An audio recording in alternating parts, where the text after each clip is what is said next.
11 साल में कि भारत में कहीं भी इंफ्रास्ट्रक्चर डेवलपमेंट की बात हो तो नितिन गडकरी के नाम के बगैर वो बात खत्म नहीं होती है। आपने अपनी ऐसी छवि बना ली है, अपनी ऐसी पहचान बना ली है। So one round of applause for sir कि इंफ्रास्ट्रक्चर बिना नितिन गडकरी के चलता ही नहीं है। हाँ, two sides of the same coin.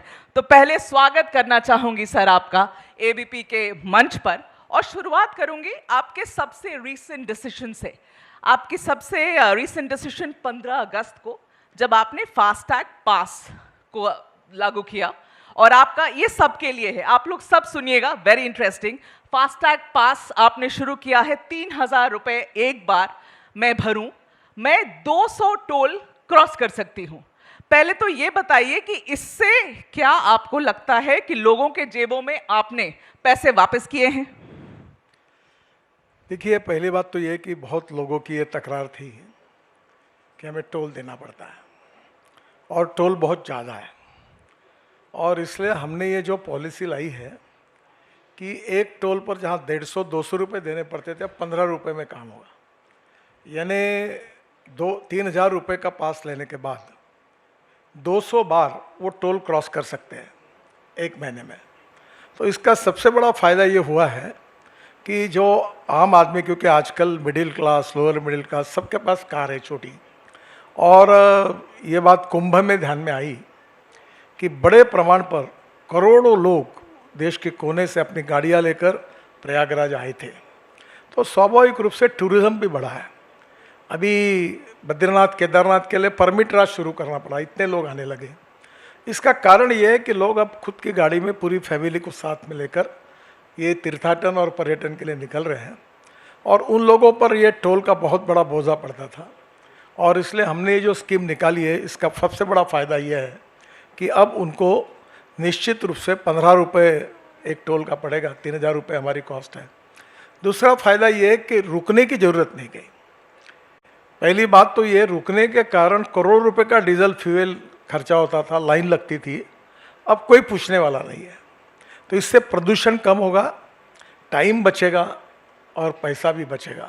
तो ये तीनों बातों के कारण आम आदमी को इसका बहुत बड़ा फ़ायदा हुआ है, और इसकी बहुत अच्छी रिएक्शन लोगों में है। और लोग मुझे जब जब भी मिलते हैं, बताते हैं सोशल मीडिया पर, तो उनको इसके बारे में खुशी है। तो गडकरी जी, इसमें एक थोड़ा सा कन्फ्यूजन है, वो ये है कि जो एक्सप्रेस वेज हैं, स्पेशली जैसे हम यहाँ दिल्ली में बैठे हैं तो हम यमुना एक्सप्रेस वे की बात करें। अब यहाँ से मान लीजिए मैं लखनऊ जाऊँ, ये एक्सप्रेस वेज बड़े अच्छे बने हुए हैं, लेकिन इस पर आप यहाँ से दिल्ली से सिर्फ गाजीपुर ही पहुंचिए, यहाँ से आगरा, आगरा से लखनऊ, लखनऊ से गाजीपुर, एक तरफ का टोल 1600। और ये रास्ते आपके 3000 वाले पास में नहीं आते, अच्छे वाले रास्ते नितिन गडकरी जी ने हटा दिए हैं। ऐसे लोगों का ये कहना है कि भाई हमारा तो कोई मतलब ही नहीं निकल रहा है, इन पे तो हम एक तरफ के 1600 दे रहे हैं, लौटते 1600 दे रहे हैं, आने जाने में आपके फास्टैग की पास के पैसे इससे ज्यादा दे रहे हैं।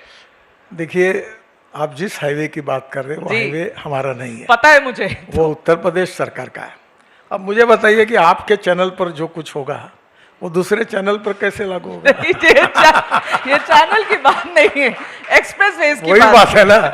उत्तर प्रदेश सरकार एक इंडिपेंडेंट आइडेंटिटी है, हम अलग है। हमारी भारत सरकार की हमारी भूमिका अलग है, उनकी अलग है।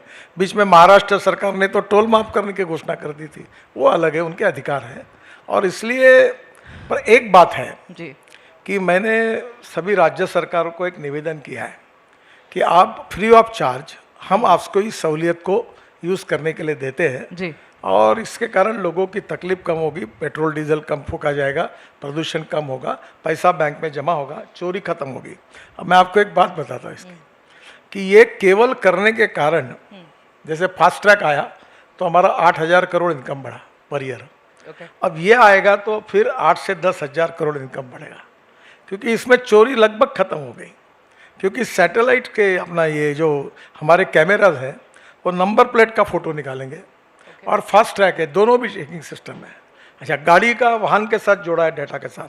आपकी ट्रक है कि बस लोग इतने बदमाशी करते थे कि कार का पास लेते थे और ट्रक पर लगाते थे। तो ये सब बातों को निकल जाएगा, और निश्चित रूप से लोगों के लिए भी सुविधा है, सरकार के लिए भी उत्पन्न बढ़ेगा, चोरियाँ खत्म होगी, पोल्यूशन कम होगा। और ये धीरे धीरे सभी राज्य सरकार ने, आपने जो बात कही जी। इसको करना चाहिए, ऐसा मैं जरूर सबको आह्वान करूंगा और उसके लिए हम पूरा सहयोग करेंगे, पर यह करना उनका अधिकार है। ये करना उनका अधिकार है, आप सिर्फ रिक्वेस्ट कर सकते हैं। गडकरी जी देखिए, ऐसा है कि ये मॉनसून सीज़न, स्पेसिफिकली ये वाला मॉनसून सीज़न हमारे लिए बहुत भारी पड़ा है। जम्मू कश्मीर से शुरू करते हुए हिमाचल, पंजाब, राजस्थान, उत्तर प्रदेश, जिस तरीके की स्थिति बन रही है उसमें क्षति तो बहुत पहुंची है। आप रोड एंड ट्रांसपोर्ट मिनिस्टर हैं, आपके राष्ट्रीय राजमार्ग कई जगहों में, मुझे लगता है जम्मू कश्मीर के भी कुछ हिस्से हैं उन पर ये उधमपुर रामबन का जो स्ट्रेच है, क्योंकि ये सब इंपॉर्टेंट आर्टीरियल रोड्स हैं, बिल्कुल स्ट्रेचेस बह गए हैं। एक एस्टिमेट है गडकरी जी कि लगभग 12,000 किलोमीटर राष्ट्रीय राजमार्ग बह गए इस बार इस मॉनसून में। आपका मंत्रालय हर रोज 20 से 30 किलोमीटर एक्स्ट्रा रोड बनाता है, एक सीजन में इतनी क्षति हो जाती है, कितनी बड़ी चुनौती आप देखते हैं इसको? देखिए, ये तो चुनौती है ही, बादल फटना, और इसमें कैसा है कि हर जगह की परिस्थिति अलग है।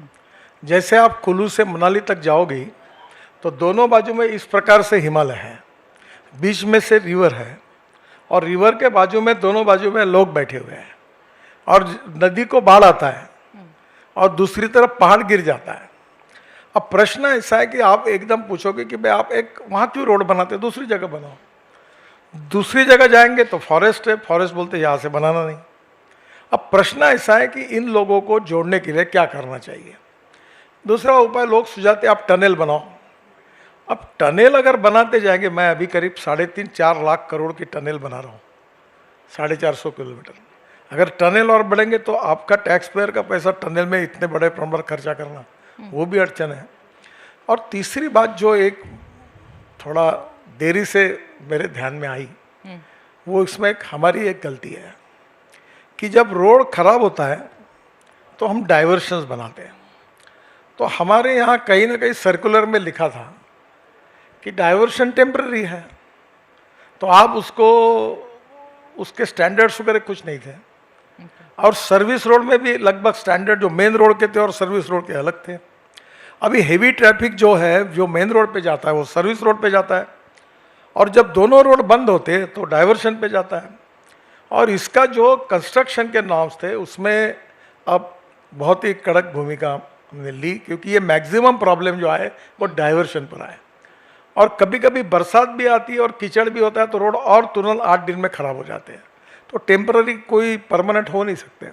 अब डाइवर्शन के भी हमने नॉर्म्स तैयार किए हैं। और ये जो हिमालयन टेरेन की जो परिस्थिति है ये थोड़ी एकदम अलग है, और यहाँ पत्थर ही नहीं है, तो स्वाभाविक रूप से हम उसकी लगातार सब बातों को सुधार रहे हैं। और अब ये भी बात हमने तय की है कि हिमाचल, उत्तराखंड, कश्मीर, अरुणाचल या सिक्किम, ऐसे जो हिमालयन टेरेन जहाँ पहुँचता है वहाँ मैक्सिमम आप टनल का बनाने का काम करेंगे, कहीं वाइडक्ट बनाकर रास्ते को डाइवर्ट करेंगे।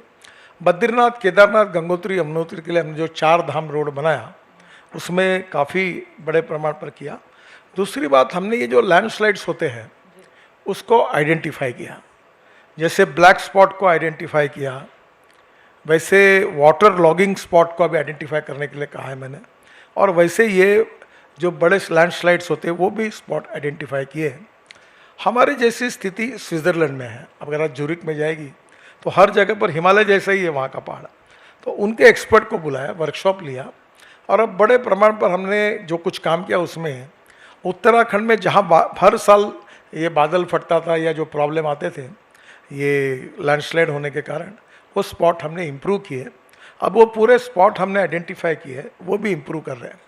बट अल्टीमेटली इतनी बरसात हो रही है, सब रिकॉर्ड टूट गए, बाढ़ इतने बड़े प्रमाण पर आए, पानी घुस गया, इधर फॉरेस्ट वाले बोलते रोड मत बनाओ, इधर लोगों की असुविधा होती है रोड बनाना है। तो बिटवीन द लाइन इन सब समस्याओं से मार्ग निकालकर परमानेंट, सेफ, सुरक्षित और अच्छा रोड इंफ्रास्ट्रक्चर हो, ऐसी हम लगातार कोशिश करते हैं। और ये भी बात सही है कि हम एकदम परफेक्ट अच्छा कर रहे हैं ऐसा मैं दावा नहीं करूँगा। हमें काम करते करते गलतियाँ ध्यान में आती है, फिर हम उसको सुधार रहे हैं। अब मैं मानो तो ये गलती है, मैं उसको स्वीकार करता हूँ कि 11 साल में विभाग का मंत्री होने के बाद मुझे कभी ये ध्यान में नहीं आया कि ये डाइवर्शन की प्रॉब्लम है। जब सोशल मीडिया में बार बार आते थे तो मैंने उनको कहा कि ये स्पॉट हर साल आते हैं क्या? तो उन्होंने कहा कि केरल में पूरे प्रॉब्लम में लगातार ये डाइवर्शन के कारण प्रॉब्लम आया। मुंबई गोवा डाइवर्शन के कारण प्रॉब्लम आया। ये अभी कल मुख्यमंत्री के साथ हमारी मीटिंग है कश्मीर के लिए। ये जो कभी आपको मौका मिलेगा तो आप ये जो स्पॉट जिसका उल्लेख आपने किया था, आप जाइए। कैसा हिमालय है ऐसा देखना पड़ता है रोड से। ये इधर रोड है और उधर ऐसा, और उधर नीचे में खाई है और उसमें बरसात, और हिमालय ये रॉक नहीं है, ये मिट्टी है और उसमें सफ़ेद पत्थर है, वो गिरते जाता है। अच्छा, रोड नहीं बनाओ तो जो लोक संख्या जहाँ है वहाँ जाएंगे कैसे? तो देर आर प्रॉब्लम्स, पर वो प्रॉब्लम्स को बताकर हम उसको कोई एस्केप होना नहीं चाहते। जो भी प्रॉब्लम्स है वो सुलझाना हमारी जिम्मेदारी है, और हम धीरे धीरे 2-3 साल में इसको पूरी तरह लिख प्रूफ करेंगे और प्रॉब्लम को सॉल्व करेंगे। ओके सर, और वो जो आपने बात की कश्मीर की, जो हर बार होता है जी, अभी श्रीनगर से जम्मू के बीच में 36 टनल बना रहे हैं हम लोग जी, अभी 24 बन चुकी है। और ये रामबन वाला जो है इतना कॉम्प्लिकेटेड है कि आप कभी जरूर इसके ऊपर एक कार्यक्रम करिए। अच्छा, आप भी कार्यक्रम करना भी आपके लिए कठिन है कि वहाँ पहुँचना ही कठिन है, इतना कठिन स्थिति है। ओके, पर कितना भी कठिन होगा तो भी जिम्मेदारी हमारी है, हमें उसका सॉल्यूशन निकालना पड़ेगा और हम निकालेंगे।